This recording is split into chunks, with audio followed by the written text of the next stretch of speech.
the first thing that comes on top of my mind, this is 2023. So we saw hip hop turn 50. We saw a lot of commemoration for it. I just want to ask you, what does the 50th anniversary of hip hop mean to you? Man, for me, it's a big thing just to know exactly how long it's been. Well, 50 years, I mean, 50 years in any capacity is pretty long, but it's actually like a short window when you think about like just music in itself and like how long other genres have been around. But what hip hop has been able to do in the last 50 years has just been remarkable to me. With the emergence of certain artists, with even the emergence of like different subgenres that have been birthed from hip hop.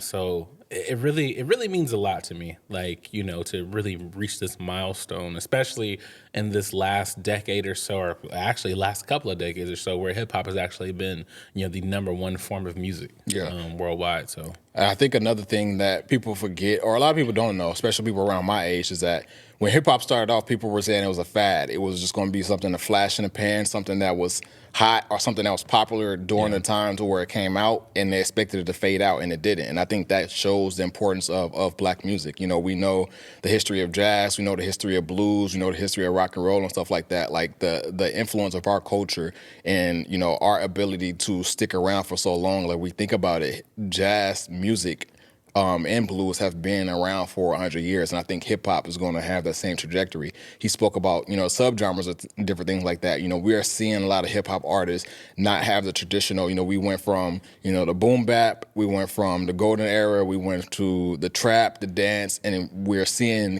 hip hop continuously evolve. So to see it turn 50 and to see it that trajectory continue to go up is definitely something that I'm grateful to be here to witness. Something that you have children. When I have children, something that I can speak with them about. How hip hop was for me growing up and compare it to how hip hop is for them growing up. Yeah. So to see that trajectory is definitely something that's great. With that, there's been a lot of celebrations commemorating the 50th year of hip hop. We had the BET Awards, the BET Hip Hop Awards. The Grammys made sure and did an ode to it, and those things were great as well. Did you have a favorite in any of those things? Of the celebrations that we've seen companies put together? I caught most of the celebrations. I only caught a piece of the Grammy celebration. Yeah. I actually watched it and I turned it. I forgot what was going on. I think it was a game going on. Yeah. But it wasn't even that interesting to me for me to be like, let me stay here or whatnot. But I appreciate all the celebrations, but I don't think that there really wasn't a big enough like emphasis on it. You know what I mean? Like we all knew this milestone was coming up. The only celebration or event that I think that actually tried to have a real nice capstone to it was a celebration in New York with Nas at Yankee Stadium. You have Wu-Tang Clan there, and just kind of all the hip hop greats coming out. And I think that was something that he kind of forethought. I feel like all the other celebrations was more so of like oh snap, shoot. yeah, it's 50 years. Let's try to do something together. Whereas other events or other entities, when they have like the commemorative years, like they're already planning it like 2 years before it hit or something like that. And way even before then. And shout out to Nas, because Nas did two things. Well, aside from turning 50 and releasing 2 albums in the same calendar year, that's big enough for Nas to be at this point in his career and still be rapping at the capacity that he's rapping and with putting out the quality of music he's putting out. That's one thing. But also when you speak about Nas and the commemoration of the 50th year of hip hop, he did the first thing. The one thing that I liked as well was a Mass Appeal Hip Hop 50, where they had this big festival in New York. I don't remember if it was a Yankee Stadium or they did it in Queens. Actually, I think it was a Yankee Stadium. And it was like it seemed like it was half day, because I remember watching it when the sun was up in the beginning of the day and going out about my day and coming back home, and it was still going on. So I think it was like a half a day celebration is commemorating Hip Hop 50 and, celebrating each and every decade and celebrating each and every coast and just the main contributors to hip hop within this past 50 years. Another thing that he did, something that I like even more than that, as much as I like that festival, was the Paid in Full celebration he did. When he commemorated Scarface and I think it was Rakim, making sure that they get, their flowers, but also, not paying them, but raising funds to pay them for what they was owed, because, we hear it a lot that rappers, a lot of times, they get tricked out of contracts. They get tricked out of their masters. They get tricked out of their rights and their publishing and things like that. So Nas, I don't know how long he's been planning it, but it goes back to what you're saying about, just not just like oh shoot, we're at 50 years, let me do something. You could tell that this was something that was well thought out from the Yeah. rollout of announcing it to, collecting the funds and then putting on the celebration to give them that money. I think that was something that Nas did that I really liked as well. Yeah. I think that was very dope because, like I said, it wasn't just fun, it's just to rate, just to give them a little bit of bread because oftentimes the hip hop pioneers, since like you said, when hip hop first started, most people looked at it as a fad, so it wasn't really profitable. Yeah. And we have shoulders that hip hop grew off on, like people like Rakim, Melly Mel, Marley Marl, and Kool Herc and everybody, and they weren't really getting paid like that. Yeah. And even today, like they're still not getting like as big of residuals because most people aren't going back and really trying to research and listen to them. Yeah. So that fund actually means a lot. It wasn't just to fund them with just a little bit of bread in their pocket, but they also set up like a healthcare fund for them. Yep, you're right. As well. And so, especially with somebody like Rakim, because I personally feel without Rakim, you really wouldn't have the emergence of flows from Nas, from like a Jay or a Big. And these are the three people that get mentioned the most when we think about top 5 lists. So to have the person there, in Rakim, not, or Nas, trying to make sure he's taken care of and he's getting his flowers and his just due. That's a beautiful thing, and that's really what I wanted to see more happening in hip hop. Even thinking of the 50 years, like I said, while it's a glorious moment and I love the moment, I am kind of a little bit disappointed with the 50 years that we've kind of had in hip hop. And what Nas did is one of the highlights of the things that I would love to see continue on and further in hip hop. I got 2 things there. I know there's been, not really conversation, but there's been a thought been put out there as far as like, we need to unionize music. We need to make sure that, when something's going wrong, our contracts are obsolete, our contracts are going bad, that we need to make one stand and say that we're not doing this or we're going to go this way. And also in the era of DSPs as well, people saying, okay, these DSPs is not paying us a lot, so we're not going to put our music on there. And so to hear that, I'm glad you brought up the point about healthcare, because we see, the NBA PA, we see the NFL PA, or we see whatever the case may be. A lot of these big companies are big professionals in sports and these unions, they're unionized. Yeah. And so their people are protected so that, their contracts are not bad, so that they're taken care of once they leave and things like that. So Nas doing that was a big thing, and I hope that trickles down and show people the importance of unionizing and standing together in one front. Another thing, you were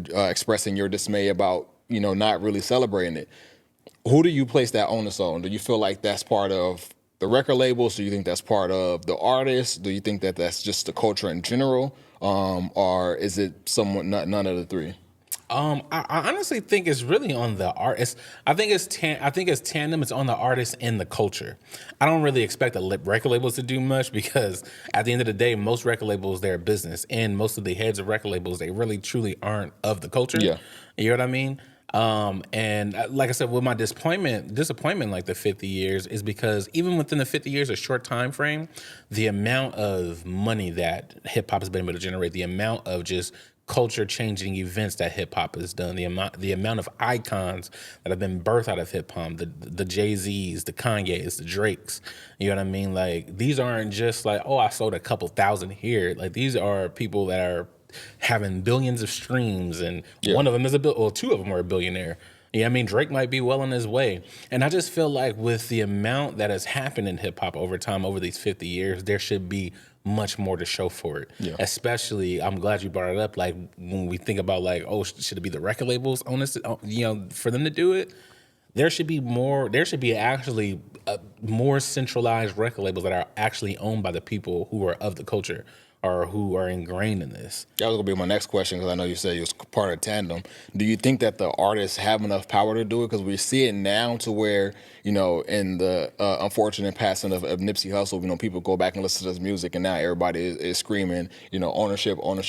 But prior to that, he had been saying that 14 years before everybody realized that he was saying that. And it took him passing for people to realize, like, oh, I got to go back and, get my publishing rights. I got to go back and make sure that I own my music. I got to make sure I have my masters and things like that. So do you think that the artists have the power to even, if they want to commemorate it on such a large scale, to do so? That's reason why I asked you the question about who do you think it's on. In my personal opinion, I feel like it's the labels, and I don't think it's solely on the labels, but I like that your standpoint is saying that it's kind of like in tandem. But I asked that question because it's like, yeah, it kind of be in tandem. The bigger artists that you name, they have the power to do so, but some of these artists, they're on record labels and they can't do what they want to do. Yeah.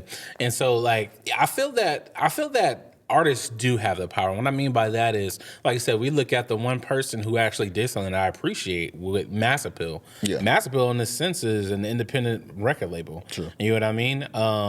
He had, Nas has like distribution deals with other companies, but for itself is pretty much it's an independent record label. It's ran by him and his partners and his associates. And, Nas was even able to do that in that little pocket to do what he did with the festival and, bring awareness to hip hop. Yeah. And I think that artists truly do have the power. I feel like it's a little bit drastic, but I feel like it's almost like kind of the NBA.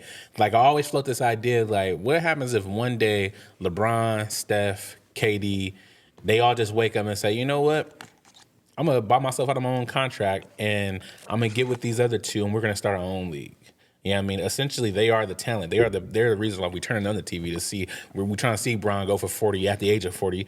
You know what I mean? And if they were to just have that power and like start their own stuff, like just think of how much more control they would have, and just how beautiful that would be to just actually build wealth. I feel that in the same pocket with rap artists. Just imagine if Drake, whatever his contract is with Universal when it ends, instead of renewing it, just imagine if he just went solely independent. You know what I mean? That would change the tide of music. It would change the tide of how record labels actually do things.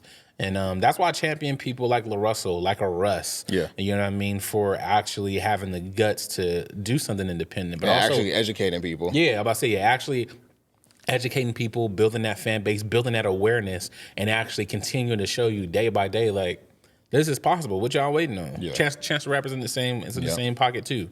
So yeah, I think the artists they have the power to do it, but it just takes actually doing it. Yeah.